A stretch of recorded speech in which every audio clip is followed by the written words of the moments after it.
เด้อพี่น้องเพื่อนทุกคนเอาสบายดีไหม เบิ่งบ่ทันเมื่อกี้โอ้ยกล่องบ่ทันโฟกัสหลุดสบายดีนะคะสบายดีเด้อสาวหลา โอ้ยสบายดีพี่น้องเพื่อนทุกคน หน้าเลือบเมามื้อนี้ไปเลาะบนมือเนาะ แม่นแล้ว มื้อนี้เจ้าจะมาเฮ็ดอิหยังสุค่อยกิน ข้าวโพดห่อเปลือกห่อกาบพี่น้อง มื้อนี้พี่น้องเอ้ยสาวหลามาหาเนาะแล้วก็ลงมือ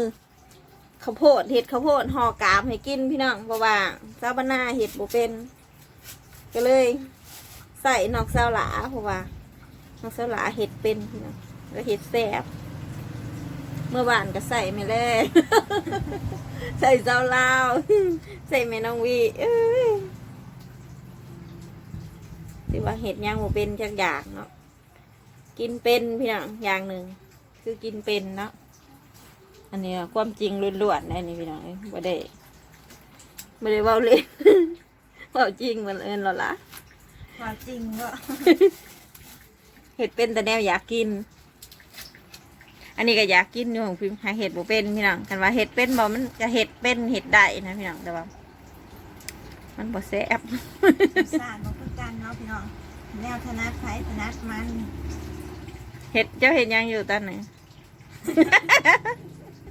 เล่มพอยข้าวโพดอ๋อเนาะพอยมันออกได้พี่น้องเอ้ยอันพอยมันอยู่มันโบแซ่บ อันนี้คือข้าวโพดที่สาวหลาเราปอกมาแล้วเนาะพี่น้องล่างเรียบร้อยเนาะเอาเปลือกไว้เนาะสาวหลาก็สิแกะ อันนี้เป็นกาบข้าวโพดเนาะแกะไว้สำหรับ เอามาห่อข้าวโพดเฮาฟักใหญ่ๆพี่น้องเอ้ยอวบใส่เอามาเบิ่งดูฮะเอ้ย อวบคือเจ้าของบ่เนาะพี่ อ น้ ว อง บคือคนเห็ดคือคนคืออวบคือตากล้อง เป็นตาแสบเลยพี่น้องเฮาหาก็มาจากศรีสะเกษ2 มื้อพี่น้อง2 มื้อ3 มื้อนี่แหละข้าวโพดเฮายังสวยอยู่เนาะยังอวบอยู่พี่น้องหวานเลยพี่น้องก็อยากบอกต้มกินไปรอบหนึ่งแซ่บ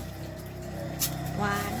ข้าวโพดหวานเนาะ ลองกัดบึ่งตอนดิบๆนี่โอ้ยน้ำนมมันแตกถวกจอกเอาแซ่บแต่เดี๋ยวไปกินเดี๋ยวไปเห็ดน้ำคือสาวพนาเลยพี่น้องมันชิยืงท้องเนาะ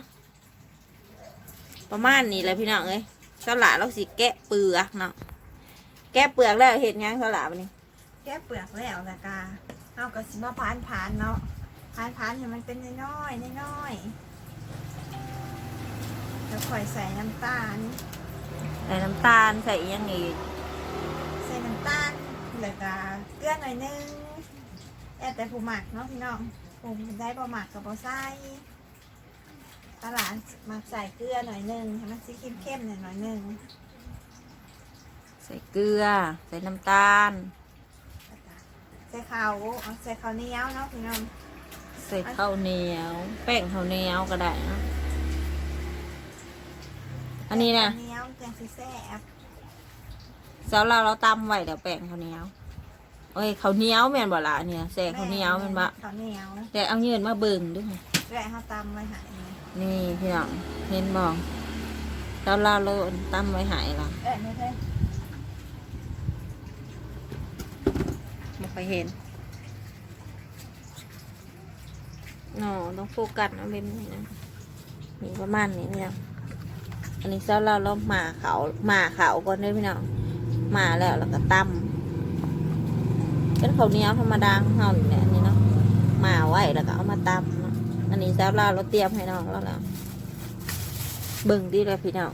อวบบ่ล่ะอวบพี่น้องเดี๋ยวสิแกะซอยสาวหลาก่อนยังหน่อยสิว่าค่าตะโมเนาะพี่น้องการเฮาแกะเปลือกข้าวโพดเนาะพี่น้องต้องหั่นอันนี้ออกด้วยพี่น้องอันนี้เนาะใส่อะไร หั่น ก้นข้าวโพดเนาะพี่น้องอันนี้เป็นหัวขวานเนาะต้องหั่นให้ลึกๆเพื่อเฮาสิได้แกะเอาเปลือกแบบง่ายได้นะจะงามเนาะพี่น้องประมาณนี้นะพี่น้องเนาะเอาหาอันนี้บ่เห็นสลาว่าสิโซ่เนี่ยนี่แกะออกแบบนี้เนาะเปลือกมันจริงๆงามเนาะอ้าว สาวลาวเป็นหยังเนาะไฟคิดหอดเจ้า บ่หูจักคือกันอยากหูคือกัน สาวลาวก็อยู่ข้างๆแล้วพี่น้องแต่ว่าบ่ถ่ายเอาให้เราแกะกระเทียม ใส่เราแกะกระเทียมอยู่ตอนนี้เนาะประมาณนี้เด้อพี่น้อง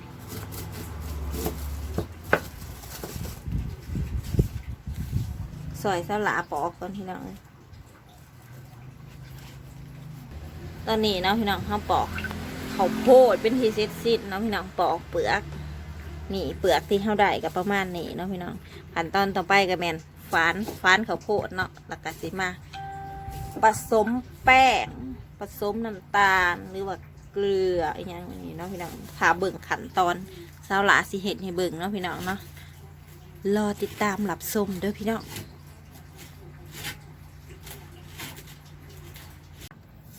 ตอนนี้สาวหลาก็อยู่ในขั้นตอนของการหั่นข้าวโพดเด้อพี่น้องโถน้ำนมข้าวโพดเจ๊กย่างมาใส่กล้อง ใส่กุพาผ่านพี่น้อง ระวังมือเด้อสาวหลาเอ้ยหีดคมอยู่บ่สาวหลา ต้ม คมอยู่สิปาดข้าวโพดได้อยู่บ่สิ แม่แต่ว่าสลับปาดทีละน้อย เพื่อสิบอให้มันใหญ่ แม่มันกินที่ไหนก่อนที่หาขอนังพี่น้องหามันใหญ่เลยมันก็กินบ่แซ่บเนาะ มันก็สิแข็ง แม่แม่ เนาะประมาณนี้พี่นะปาดเอาจมูกข้าวโพดสาลีน้ำนมข้าวโพดก็คือคุณประโยชน์ก็อยู่แน่นั่นแหละจมูก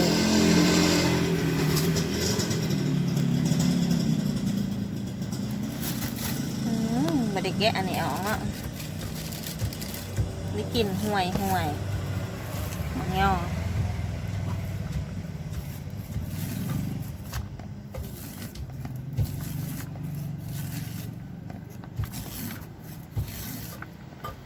ตอนนี้อยู่ในขั้นตอนการหั่นอยู่เนาะพี่น้องรอเบิ่งตอนสาวหลาผสมอีกเถื่อหนึ่งเนาะพี่น้องแล้วก็ไปเห็ดตามกันได้เด้อตอนนี้น้ำนมกำลังเด่นเข้าตาเฮาสิลุกไปก่อน เด่นจะตากล้องน้ำนมกระโพดเด่นจะตากล้อง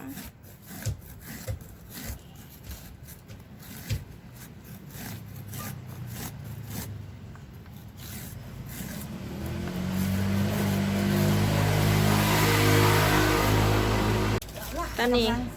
ขั้นตอนของการปรุง ยืดอันนี้ให้ทำแป้งก็เป็นกับตอนนี้เจ้าสิใส่หยังลงไป แป้งพี่น้องแป้งกับจนมันแห้ง จนมันแห้งนะโมเมนแป้งเนาะนี่เป็นข้าวเหนียวที่สาวเราตำไว้ให้จนแห้งเรียบร้อยแล้วพี่น้องใส่ลงไปในข้าวโพด แบบบ้านนอกแบบบ้านนอก มือล่างเลยมันบ่ ต่างแล้วเห็นหลังเลยเนาะมันสีแห้งๆสลัดก็เลยขยี้มันหน่อย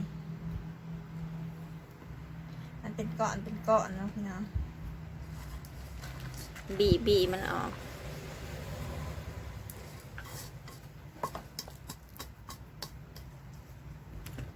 โอ้ย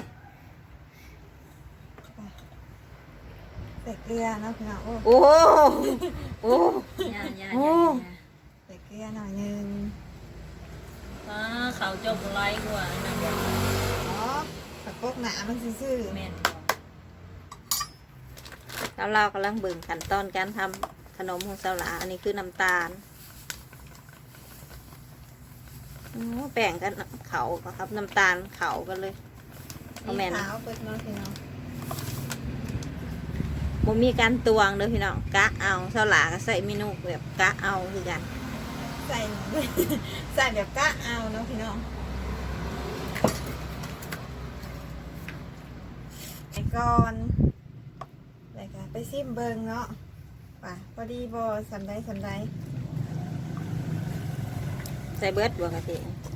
เออ ก็ต้องใส่ลายก็ได้เนาะกล่องน้อยๆก็พอเด้อพี่น้อง เอาแค่มันเบิดแน่คนเนาะอันนี้ ผสมเข้ากัน ระหว่างน้ำตาลกะทิแล้วก็แป้งข้าวเหนียว ข้าวเหนียวที่เฮาหมาตำบางใดเนาะใส่อยู่บ่แป้งนั่น ที่ใส่อยู่หน่อยหนึ่งคืออันนี้ร้ายเขาวโพดร้ายอยู่ เฮาหมาเขาบ่พอเฮาก็ต้องใส่แป้งข้าวเหนียวลงไปอีกพี่น้องบางคนทำบ่ได้หมาเขาก็ใส่แป้งข้าวเหนียวแทนก็ได้เด้อพี่น้องข้าวโพดหลายนะ หอมกะทิ หอมกะทิเนาะลงไปบ่เห็นขาวแล้วนะเป็นข้าวโพดเบิดละเอาแป้งมาใส่โลดละ ใส่แป้งเนาะพี่น้องหน่อย เฮียนไปนำกันเด้อพี่น้องพอกระสิบมาเบิ่งสาวหลาเห็ดเดี๋ยวมีโอกาสดีๆก็สิลองเห็ดเบิ่ง นากินบ่ น่ากินหอมเลยพี่น้องหอมข้าวโพดอ่อน แล้วก็หอมสาวหลาเทกะทิลงไปเมื่อกี้เนาะหอมเขาคลุกเข้าเขากันแล้วก็หอมใส่แป้ง ตัว นะ นี้บ่เลย อ่านมึงดูค่ะ แป้งข้าวเหนียวมาตอนนี้เขากำลังเทแป้งลงไปเลยพี่น้องเพราะว่าข้าวโพดเขาหลายเติบหลายพอสมควรเนาะเจ้าหลาก็เลยว่าเอาแป้งลงอีกเพราะว่าข้าวโพดมันผสมดุลกันกับแป้ง ปั้น พ่อบอก พ่อ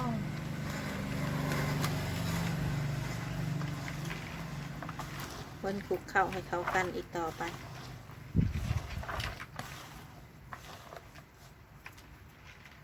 ตอนนี้เท่ากันทำการห่อแล้วพี่น้องเจ้าหลากำลังทำการห่อเนาะได้กะตอนนี้กะสิห่อได้ประมาณนี้เนาะพี่น้องเนาะแล้วก็ตั้งไว้เพื่อบ่ให้น้ำหวานมันออกเนาะ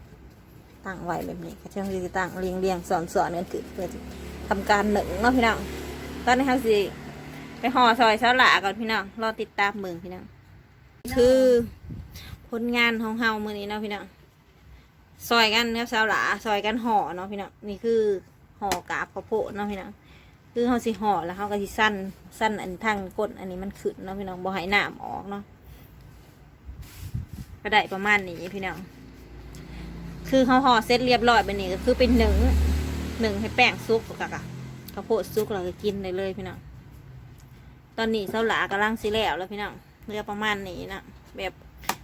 ห่อแบบนี้เด้อพี่น้องนี่ ใส่เบิ้งให้เจ้าหลาห่อให้เบิ้ง นี่เอาไปม้วนกดมันขึ้นนะ ม้วนก้นมันขึ้น อันนี้หัวมันเนาะพี่น้องเลย แล้วก็ต่างไว้บัดนี้น้ำมันกับแป้งมันซุกมันก็สิดูนขึ้นมาเนาะพี่น้องดูนขึ้นมาคืออีหยังก็เข้าใจคนเดียว มึงบอกก็ถือคือกันเนาะอันนี้ยามแป้งมันซุกมันก็สิโผล่ขึ้นมาหน่อยหนึ่งเนาะพี่น้องเนาะก็บ่ต้องเต็มแห้งเนาะพี่น้องคันเต็มแห้งขึ้นมากกว่านี้ก็คือยามมันซุกมันสิหล่นออกมาเนาะพี่น้องเนาะเกิดอาการเละเนาะประมาณนี้แหละพี่น้องเซตเป็นที่เรียบร้อยแล้วเนาะพี่น้องอันนี้คือเปลือกที่มันเหลือเขาก็เอามาปกหนาอันไว้ปกหนาอันไว้กินสิได้หอมๆเนาะพี่น้อง หอมกลิ่นข้าวโพด หอมหรือยัง หอมแล้ว หอมได้จังได้กดบ่ทันเด้อ หนึ่งแห่งที่หอมกว่านี้เนาะ หอม หอมนมข้าวโพดเนาะ หอมน้ำนมข้าวโพด ปกไว้พี่น้อง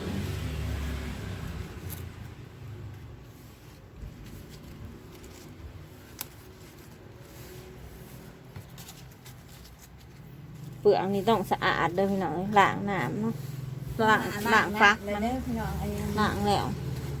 ล้างฟักล้างอันนั้นแหละเรียบร้อยแล้วเนาะปิดไว้แบบนี้เนาะพี่น้องแล้วก็เอาไปหนึ่งเลยเอานี่ปิดไว้พี่น้องรอติดตามเบิ่งแบบนี้เนาะ เด้อสาดเลยเด้อ ทำการข้างหมอหนึ่งแล้วพี่น้องตอนนี้เนาะว่าสิเป็นอย่างไรพี่น้องมารอติดตามรับชมเบิ่งเด้อพี่น้องเด้อไปเอา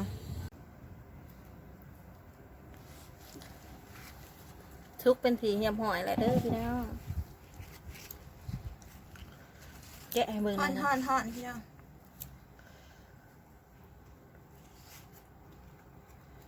มันห่อนเนาะ สุกเรียบร้อยหวาน แสบๆเด้อพี่น้องสุกเรียบร้อยแล้วมากินทำกันเด้อไปแล้วบ๊ายบาย